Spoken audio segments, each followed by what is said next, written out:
যেই সন্তান আপনার মৃত্যুর পরে বলবে রব্বির হামহুমা কামা রব্বায়ানি সগীরা, যেই সন্তান বলবে, যেই সন্তান আপনার জানাজার সালাত পড়াতে পারবে, কেঁদে কেঁদে আপনার জন্য বলবে আল্লাহুম্মা গফির আল্লাহুম্মা গফির, যেই দোয়া করতে পারে, এই সন্তান আপনি জন্ম দেওয়ার চেষ্টা করুন। পিতামাতার যদি তুমি আনুগত্য করতে পারো তাহলে আল্লাহর আনুগত্য করতে পারবে।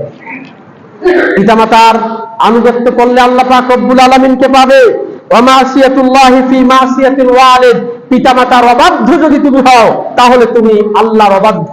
যতই তুমি পাঁচ ওয়াক্ত সালাত করো, যতই মসজিদ মাদ্রাসায় দান করো, যতই তুমি সামাজিক উন্নয়নমূলক কাজ করো, তুমি আল্লাহ পাক রব্বুল আলামিনের অবাধ্য। সম্প্রতি বাংলাদেশের মধ্যে একটি ঘটনা আমার মনে হয় সোশ্যাল মিডিয়ায় যে পরিমাণ ভাইরাল হয়েছে, যারা আমরা সোশ্যাল মিডিয়ার সাথে জড়িত আমরা প্রত্যেকেই আমাদের হৃদয় ছুঁয়ে গেছে।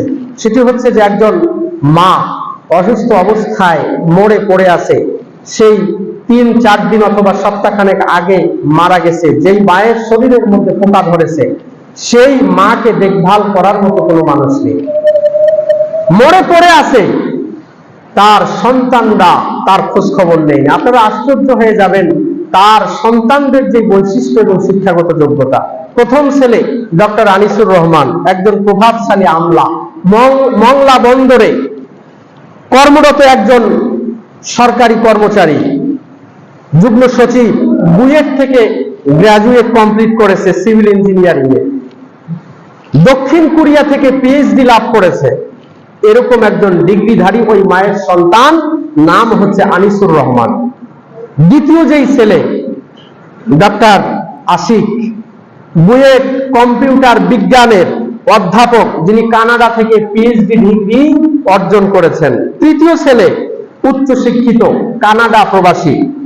চতুর্থ তার একমাত্র মেয়ে, নাম হলো ফাতেমা নাসরিন সুলতানা, মিরপুর ইম্পেরিয়াল স্কুলের একজন শিক্ষিকা তিনি। 4 জন সন্তান। বলেন তো তাদের কি ডিগ্রির কোনো অভাব আছে? সামাজিক মর্যাদা, সম্মান, এগুলোর কোনো কিছুর অভাব আছে? অথচ এই 4 জন সন্তানের একজন অবলা দুঃখিনী একজন মা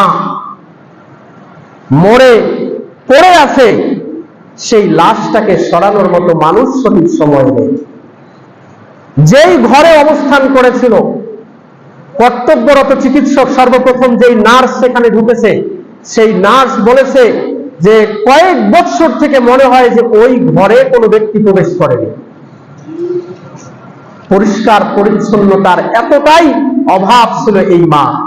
আচ্ছা বলেন তো এই মায়ের কি কোনো অবদান নেই এদেরকে মানুষ করার পিছনে?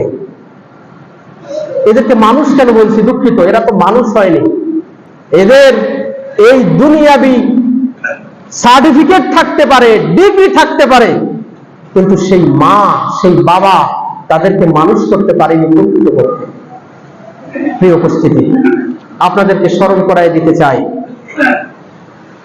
আজকে দুনিয়ার যত সার্টিফিকেট আছে, এই সার্টিফিকেট এবং ডিগ্রির মাধ্যমে আপনার ভবিষ্যৎ, আপনার শেষ বয়সের যত্ন, শেষ বয়সের খাতির, শেষ বয়সের আপনার দোয়া, আপনার মৃত্যুর পরের দোয়া, এই সমস্ত ডিগ্রি দিয়ে আপনার জন্য নিশ্চিত হবে না।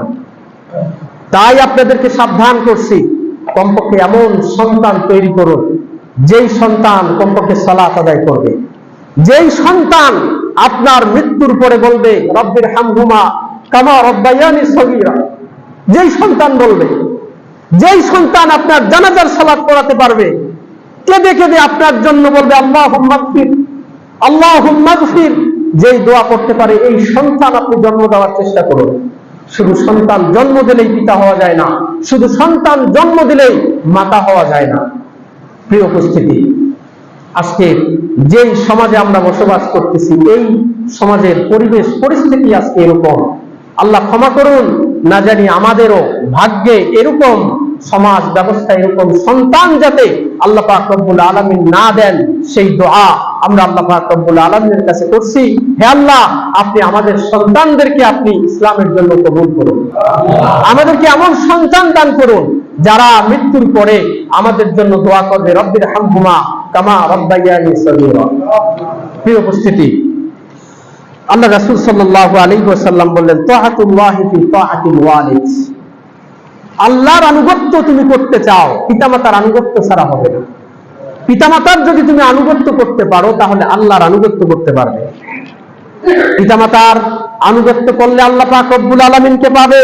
ওয়া মাসিয়াতুল্লাহি ফি মাসিয়াতিল ওয়ালিদ, পিতামাতার অবাধ্য যদি তুমি হও তাহলে তুমি আল্লাহর অবাধ্য। যতই তুমি 5 ওয়াক্ত সালাত করো, যতই মসজিদ মাদ্রাসায় দান করো, যতই তুমি সামাজিক উন্নয়নমূলক কাজ করো, তুমি আল্লাহ পাক রব্বুল আলামিনের অবাধ্য। পিতামাতার গুরুত্ব কি পরিমাণ দিলেন দেখুন। আমরা নাম সকলেই জানি, রাইসুল মুনাফিকিন আব্দুল্লাহ ইবনে উবাই আল্লাহ রাসূলকে পদে পদে অপমান করেছে। একদিন তার সন্তান জানতে পারলেন যে তার পিতা উবাই আল্লাহ রাসূলকে অপমান করেছে। ঘটনা খুবই লম্বা। হযরত আব্দুল্লাহ এসে রাসূলকে বলল, ইয়া রাসূলুল্লাহ, আপনি যদি চান আমার পিতার মাথাটা আপনার পায়ের নিচে এসে ফেলবো, তরবারি দিয়ে তার মাথাটাকে আলাদা করব ঘাট থেকে, এরপরে আপনার পায়ের নিচে ফেলবো। আপনি যদি চান শুধু আপনি আমাকে বলুন। নবী করিম সাল্লাল্লাহু আলাইহি ওয়াসাল্লাম বললেন, লা ওয়ালাকিন বিল আবাকা ওয়া আহসিন সুহবাতাহু, হে আব্দুল্লাহ, না, আমি এটা চাই না। তুমি তোমার বাবার সাথে সদ্ব্যবহার করো এবং তার সাথে সৎ আচরণ করো। খেয়াল করুন, একজন মুনাফিক, যেই মুনাফিকের কারণে উহুদের যুদ্ধ থেকে প্রায় 300 মুসলমান, 300 মানুষকে উহুদের যুদ্ধ থেকে ফিরিয়ে নিয়ে এসেছে, এই উবাই, এই মুনাফিক সর্দারের কারণে, ইবনে উবাইয়ের কারণে। এই উবাই উহুদের যুদ্ধ থেকে 300 জন মানুষকে প্রত্যাবর্তন করে নিয়ে এসেছে ফুসলাইয়া ফাসলাইয়া। অথচ সেই উবাইয়ের ব্যাপারে যখন তার সন্তান তাকে হত্যা করার ব্যাপারে বলছে, রাসূল বলছেন, না, তুমি তোমার পিতার সাথে সৎ আচরণ করো। তাহলে পিতা এবং মাতা যতই খারাপ হোক না কেন তাদের সাথে সৎ আচরণ করার নির্দেশ দিয়েছেন কে? আল্লাহ এবং আল্লাহর রাসূল। প্রিয় যুবক ভাই এবং বন্ধুগণ, আজকে আমরা অনেকেই পিতা এবং মাতার সাথে রাগান্বিত হই। আমরা পিতা এবং মাতার মতামতকে গুরুত্ব দেই না। আমরা মনে করি তাদের বয়স হয়ে গেছে, তারা এখন খুব কম বোঝে। এখন তো আমাদের ডিজিটাল যুগ, আমরা যেরকম বুঝি পিতা মাতা বোঝে না। হ্যাঁ, কথা ঠিক আছে, কিন্তু এমন কোন আচরণ করা যাবে না যার কারণে পিতা মাতা কষ্ট পায়।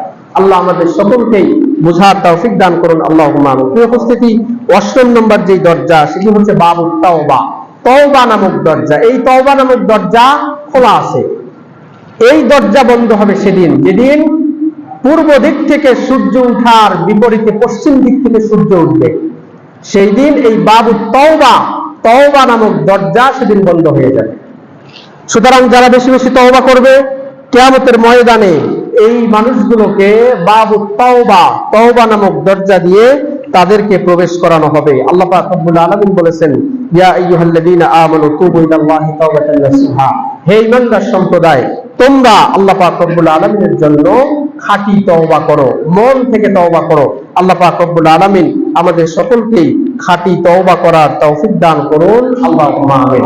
আমাদের জীবনে অনেক ভুল ভ্রান্তি আছে, আল্লাহ পাক রব্বুল আলামিন সেই ভুল ভ্রান্তি থেকে তওবা করে আমাদেরকে খাঁটি মুসলিম হওয়ার তৌফিক দান করুন, আল্লাহুম্মা আমিন। প্রিয় উপস্থিতি, তাহলে জান্নাতের 8টি দরজা আছে। এই 8টি দরজার 8 রকমের আমল আছে। আমাদেরকে প্রত্যেকটা আমলের সাথে আল্লাহ পাক রব্বুল আলামিন সম্পৃক্ত হওয়ার তৌফিক দান করুন, আল্লাহুম্মা আমিন।